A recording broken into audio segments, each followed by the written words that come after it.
Olá, obrigado por outra vez ter deixado a tua porta aberta para a nossa TV Polo, canal 11 da NET, e especialmente para o nosso programa Sarau Eletrônico, né, que traz para você o melhor da literatura. Bem, eu vou começar aqui lendo de Marina Colasanti, desse livro Eu Sei, Mas Não Devia, né? Vamos cá, deixa eu escolher aqui uma crônica dela. Eu sei, mas não devia. Essa que dá título, né, ao livro. Eu sei que a gente se acostuma, mas não devia. A gente se acostuma a morar em apartamentos de fundos e a não ter outra vista que não as janelas ao redor. E porque não tem vista, logo se acostuma a não olhar para fora. E porque não olha para fora, logo se acostuma a não abrir de todo as cortinas. E porque não abre as cortinas, logo se acostuma a acender mais cedo a luz. E à medida que se acostuma, esquece o sol, esquece o ar, esquece a amplidão.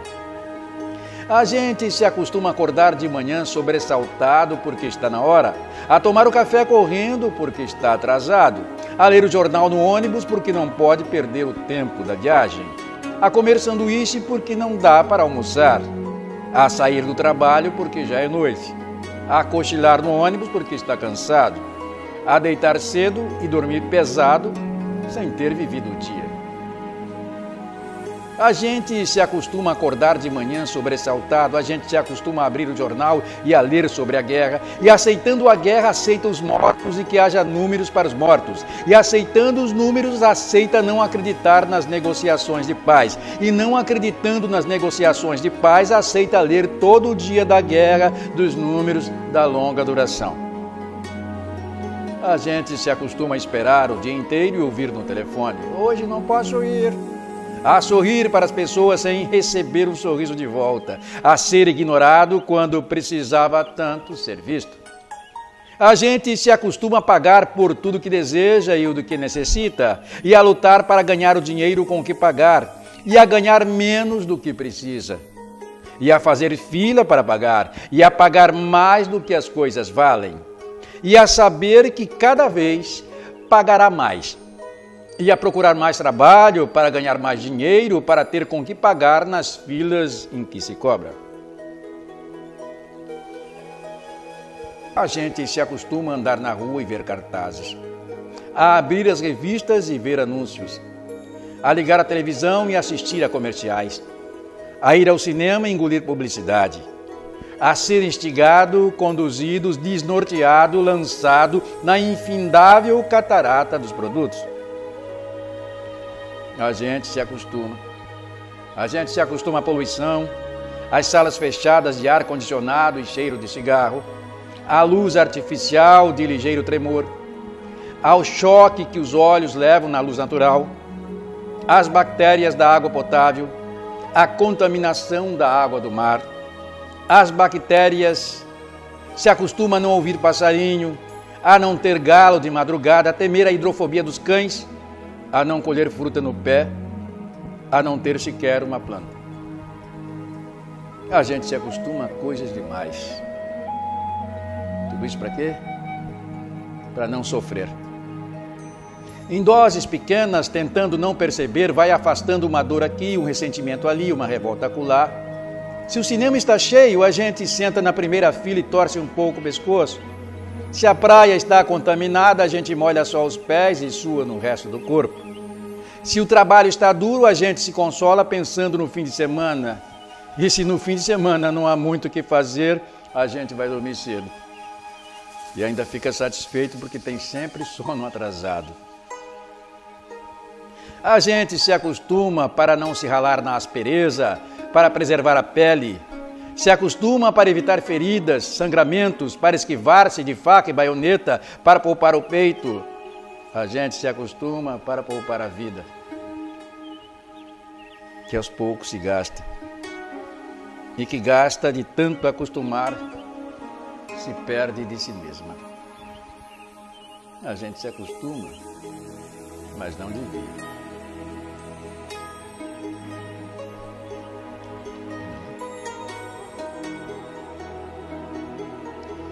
Outra crônica dela aqui, chamada Tão Ricos em Pobres.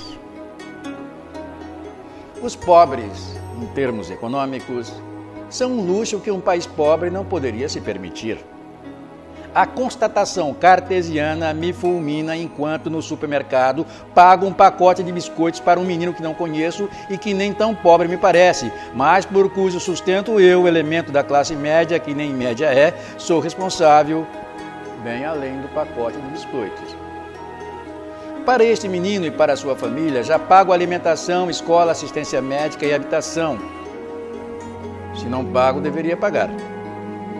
Ou melhor, pago, embora eles não vejam a cor do dinheiro que sai do meu bolso de contribuinte polidescontado.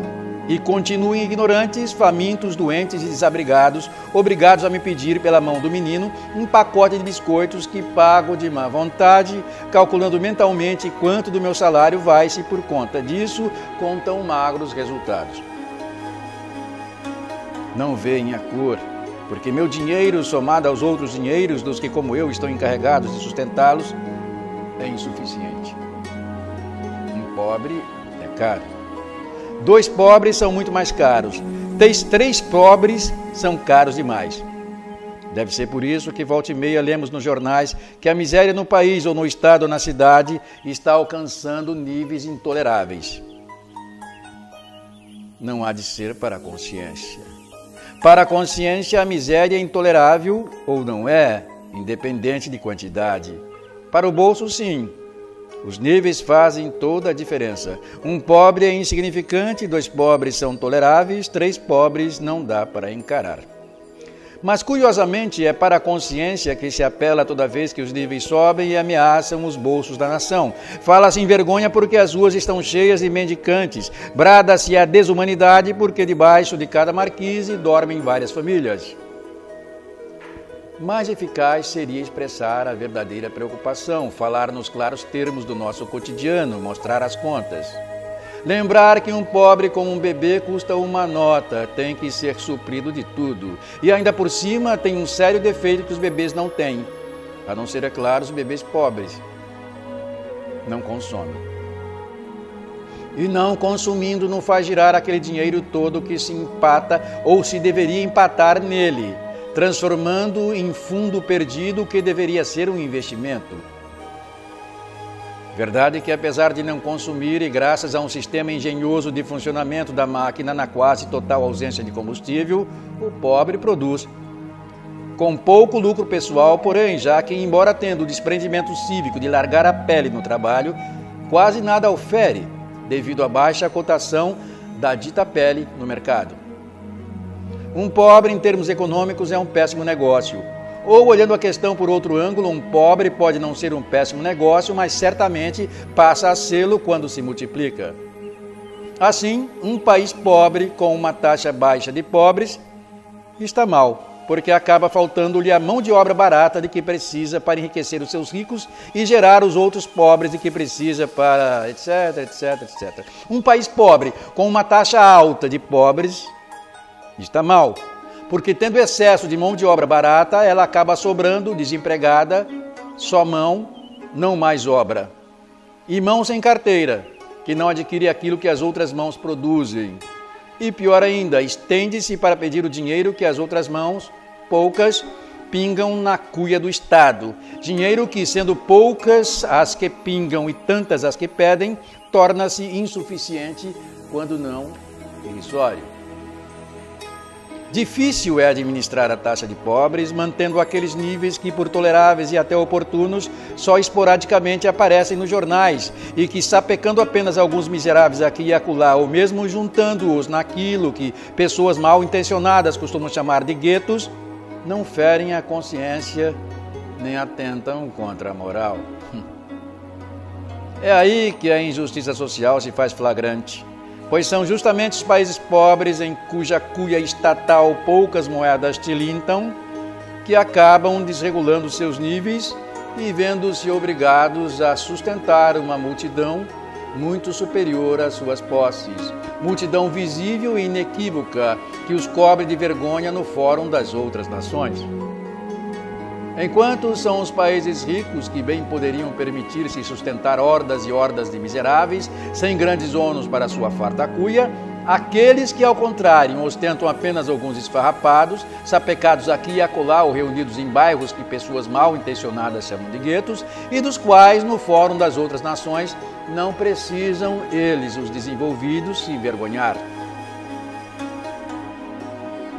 Justiça seria a criação do mercado comum da miséria, para a negociação dos pobres excedentes e estabelecimento de severos níveis internacionais destinados a fornecer mão de obra barata a quem dela precisa e a evitar o constrangimento dos países que, pobres em dinheiro, são tão ricos em pobres.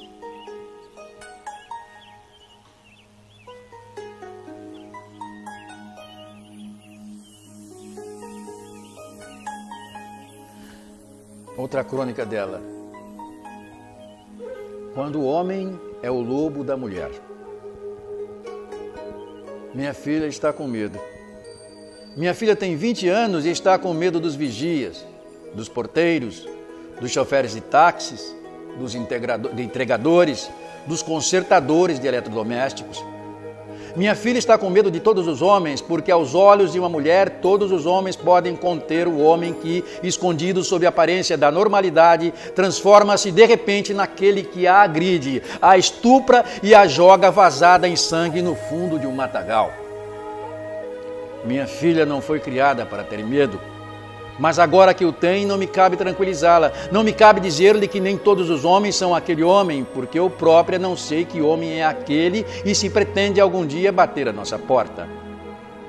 E não sabendo qual é o rosto daquele homem, não posso dizer à minha filha para ter medo só dele e apacentar-se tranquila junto aos outros, porque nada me garante que ele não esteja entre esses e deles não seja o mais honesto. Uma ovelha, quando vê aproximar-se um lobo, não hesita. Ela sabe que o lobo é seu inimigo e quererá cravar-lhe os dentes no pescoço. Não é esse ou aquele lobo que ela tem que temer, mas todos indistintamente. E um lobo é fácil de reconhecer, mesmo entre outros animais. Mas um estuprador não é um lobo, é um homem que sorri como todos e que até o momento preciso em que puxa uma faca e a encosta no peito de uma mulher, é um bom pai de família ou um querido filho, amigo de seus amigos. Um estuprador não se reconhece de longe, nem de perto, e muito menos quando está no meio dos outros, que, embora sendo homens como ele, não são da sua espécie. Mas as mulheres são todas ovelhas. Caminha a mulher na estrada à noite, voltando da casa da comadre. Os carros passam em velocidade, iluminando-a de costas. Ela anda aproveitando a luz desses carros para enxergar na escuridão. Não tem medo. Já fez esse trajeto muitas vezes e até agora nada aconteceu. Mas se uma luz a banhar por trás e não seguir caminho, se ela ouvir os pneus parando lentamente a seu lado, o coração disparará em pânico e ela terá por um instante a certeza de ter sido escolhida. De costas, no escuro. Nada disso importa. Toda mulher é uma ovelha e para o lobo uma ovelha é igual a outra ovelha. Em Nova York, a cada 10 mulheres que moram sozinhas, 5 serão estupradas. As 10 jogam com as leis da probabilidade. Só 5 ganham. Em Nova York, ser mulher é mais perigoso do que fazer roleta russa, porque só há uma probabilidade de a bala encontrar a têmpora contra 5 de o tambor estar vazio. Em Nova York. Aqui não vivemos por estatísticas. Minha filha precisa ir ao subúrbio e está com medo.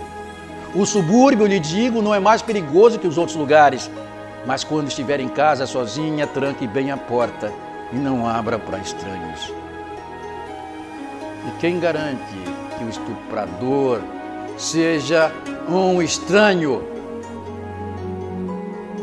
Em geral, não é. A maioria dos casos de estupro acontece com homens conhecidos, frequentadores da família, pessoas de bem, amigos, parentes. Esses não cravam a faca no peito da mulher, não a jogam morta nos matos ou águas. Esses não têm medo do reconhecimento, não têm medo da denúncia.